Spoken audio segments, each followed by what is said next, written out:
I'm very excited to be here as always, even though, as usual, the DSS prevented me from entering the courtroom. But I'm a living witness to history.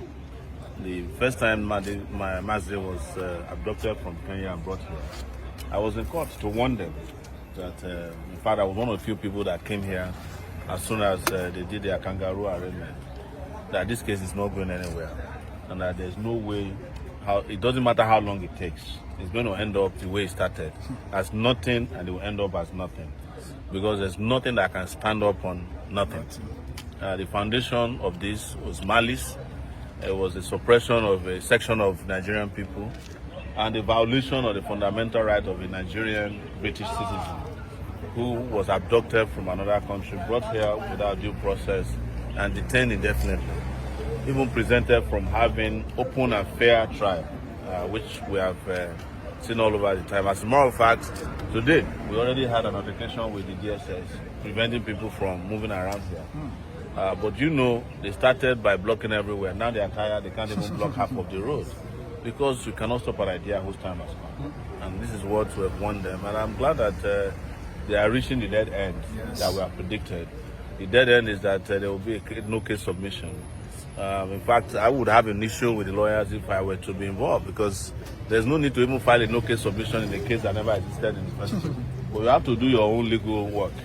And let me use this opportunity to also appreciate all the lawyers and all the people who have stood in solidarity with Nnamdi Kanu. I said it that if I'm the last person that will stand with him, I will stand with him. And mine is not political. Yes. In fact, the most unpopular political decision to take in Nigeria is to stand with Nnamdi Kanu. So if you want to win an election, you know who to stand with, which is the federal government. Yes. But I'm not doing this to win an election. I'm doing it for the freedom of our people everywhere we might find ourselves. And I believe that if Nigeria is going to become one, it has to be on the basis of justice. You cannot be suppressing a section. Those are the right to flourish and think that you can go home to rest. And you have seen it now. Even those people who never believed Nnamdi Kanu a few years ago, they have seen it with what the Fulani Herdsmen are doing, killing hundreds of people. They are doing it also in the southeast.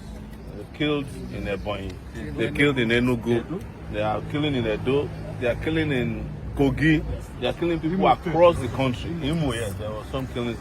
So this was what Nnamdi Kanu told you as a prophet. But he has always told me, when I met him in New York, that he's not a prophet. He's just saying the reality of what the Nigerian project is all about. That it was a fake project put together and it can never materialize until there is justice. And this is what we keep advising them. The interesting thing was that there was even a time in 2019 that they charged me secretly with him. I filed a charge here that I connived with him to kill some policemen. So the case never came to trial, and it will never be. So we can't wait to see Nnamdi Kanu rejoin all of us.